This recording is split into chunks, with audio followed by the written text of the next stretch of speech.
The Individual and the Nature of Mass Events, a Seth book by Jane Roberts. Notes by Robert F. Butts. Read in the year 2015 by Martin John. Part 1. The Events of Nature, Epidemics, and Natural Disasters. Chapter 1. The Natural Body and Its Defenses. We are going to read session 801. The notes will be left for you to read. Very historically interesting. Session 801, April 18, 1977, 9:31 p.m., Monday. Good evening. You cannot begin to understand the nature of mass events of any kind unless you consider the even greater framework in which they have their existence.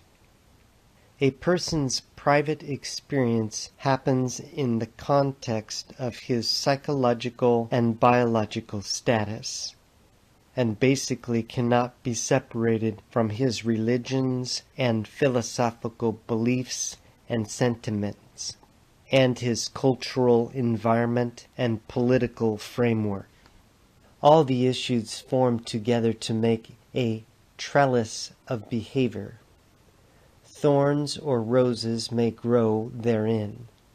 That is, the individual will grow outward toward the world, encountering and forming a practical experience, traveling outward from his center in almost vine-like fashion, forming from the fabric of physical reality a conglomeration of pleasant or aesthetic and unpleasant or prickly events.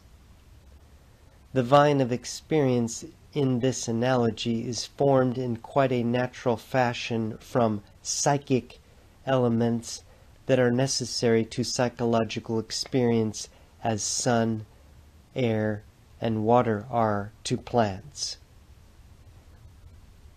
Author note loudly and humorously, I do not want to get too entwined, underlined, in this analogy, however. But as the individual's personal experience must be seen in the light of all these issues, so mass events cannot be understood unless they are considered in a far greater context than usual. The question of epidemics, for example, cannot be answered from a biological standpoint alone. It involves great sweeping psychological attitudes on the part of many and meets the needs and desires of those involved.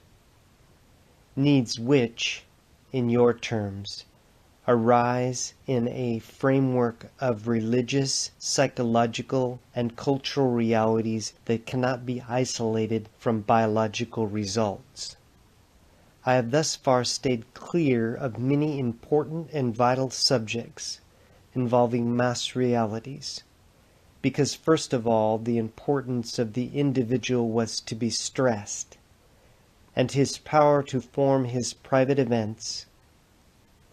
Only when the private nature of reality was emphasized sufficiently would I be ready to show how the magnification of individual reality combines and enlarges to form vast mass reactions, such as, say, the initiation of an obviously new historical and cultural period, the rise or overthrow of governments, the birth of a new religion that sweeps all others before it, mass conversions, mass murders in the form of wars, the sudden sweep of deadly epidemics, the scourge of earthquakes, floods, and other disasters, the inexplicable appearance of periods of great art or architecture or technology.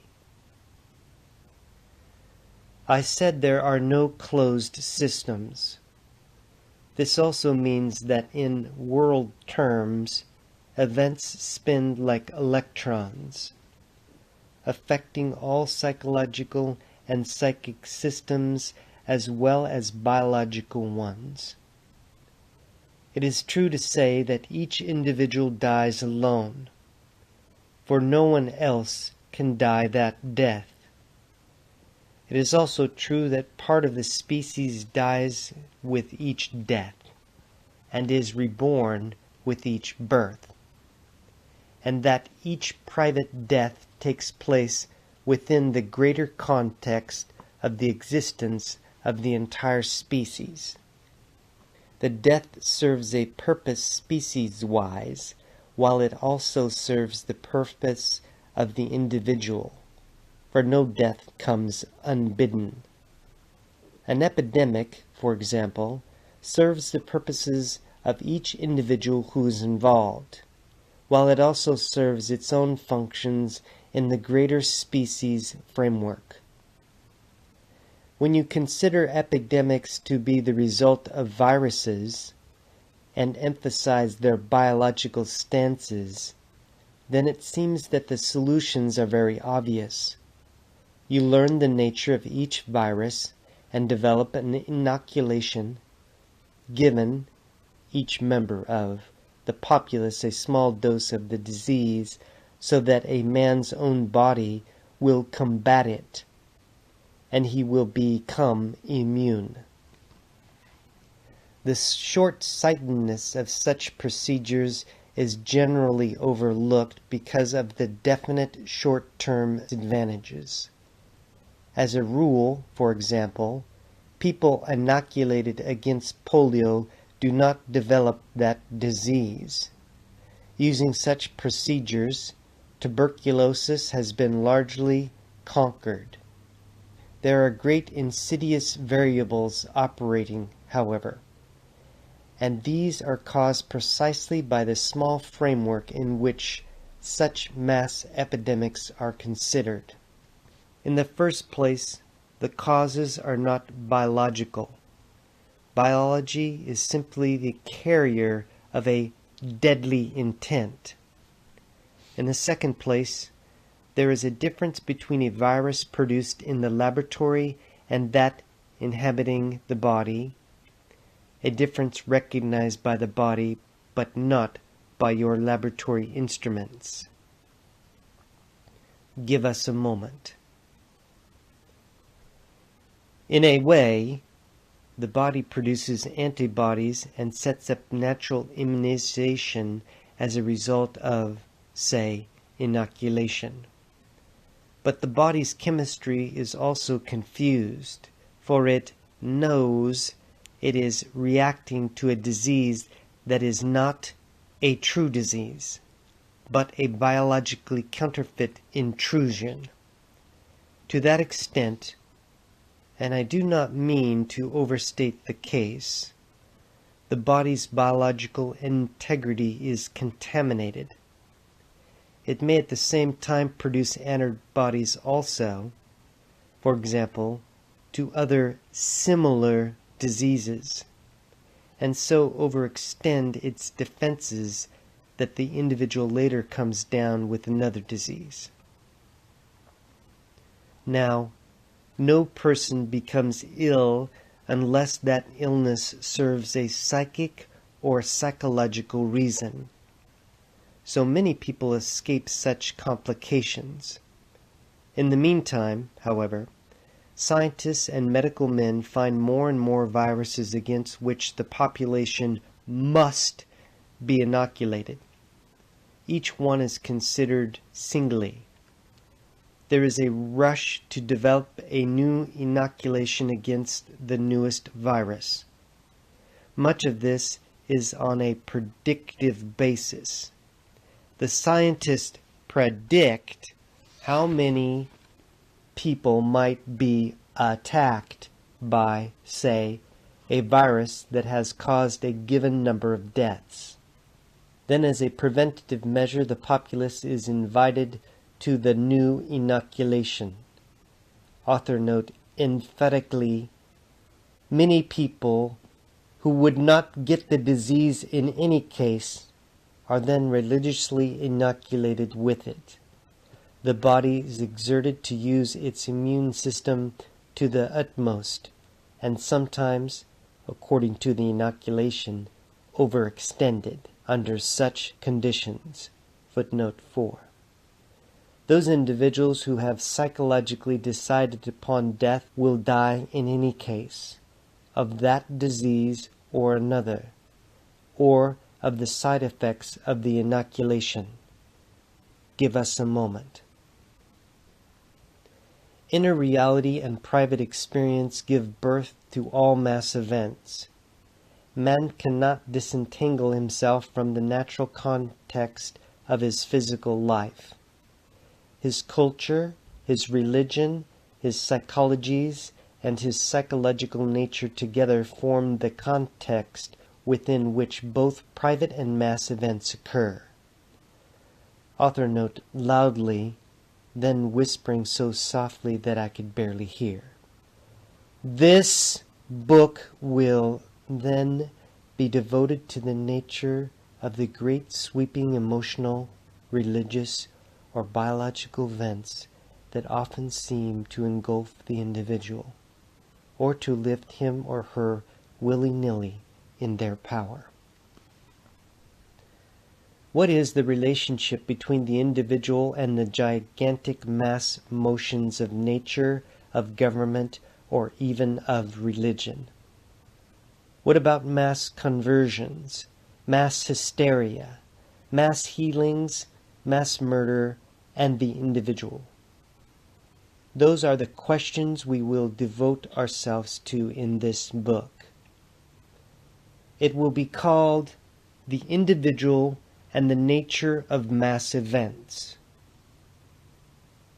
Take your break or end the session as you prefer.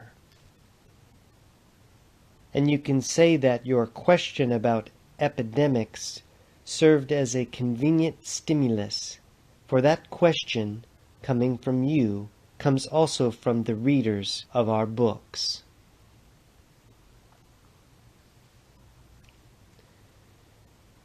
We have begun part 1, to be called The Events of Nature, Epidemics, and Natural Disasters. Chapter 1, The Natural Body and its Defenses. Dying is a biological necessity, not only for the individual, but to ensure the continued vitality of the species. Dying is a spiritual and psychological necessity, for after a while the exuberant, ever-renewed energies of the spirit can no longer be translated into flesh. Inherently, each individual knows that he or she must die physically in order to survive spiritually and psychically. Underlined. The self outgrows the flesh, particularly since the advent of Charles Darwin's theories. Footnote 5. The acceptance of the fact of death has come to imply a certain kind of weakness, for is it not said that only the strong survive? To some degree, epidemics and recognized illnesses serve the sociological purpose of providing an acceptable reason for death, a face-saving device for those who have already decided to die. This does not mean that such individuals make a conscious decision to die, in your terms, but such decisions are often semi-conscious. It might be that those individuals feel that they have fulfilled their purposes, but such decisions may also be built upon a different kind of desire for survival than those understood in Darwinian terms. Is it not understood that before life an individual decides to live? A self is not simply the accidental personification of the body's biological mechanism. Each person born desires to be born. He dies when that desire no longer operates. No epidemic or illness or natural disaster or stray bullet from a murderer's gun will kill a person who does not want to die. The desire for life has been most flaunted, yet human psychology has seldom dealt with the quite active desire for death. In its natural form, this is not a morbid, frightened, neurotic, or cowardly attempt to escape life, but a definite, positive, healthy acceleration of the desire for survival, in which the individual strongly wants to leave physical life as once the child wanted to leave the parent's home. I'm not speaking here of the desire for suicide, which involves a definite killing of the body by self-deliberate means, often of a violent nature. Ideally, this desire for death, however, would simply involve the slowing of the body's processes, the gradual disentanglement of psyche from flesh, or in other instances, according to individual characteristics, a sudden, natural stopping of the body's processes. Left alone, the self and the body are so entwined that the separation would be smooth. The body would automatically follow the wishes of the inner self. In the case of suicide, for example, the self is to some extent acting out of context with the body, which still has its own will to live. I will have more to say about suicide, but I do not mean here to imply guilt on the part of the person who takes his or her own life. In many such cases, a more natural death would have ensued in any event as the result of diseases, period. Often, for example, a person wanting to die originally intended to experience only a portion of earth life, say childhood. This purpose would be entwined with the parent's intent. Such a son or daughter might be born, for instance, through a woman who wanted to experience childbirth, but who did not necessarily want to encounter the years of child raising for her own reasons. Such a mother would attract a consciousness who desired, perhaps, to re-experience childhood but not adulthood, or who might teach the mother lessons sorely needed. Such a child might naturally die at 10 or 12, or earlier, yet the ministrations of science might keep the child alive for longer, until such a person begins encountering an adulthood thrust upon him or her, so to speak.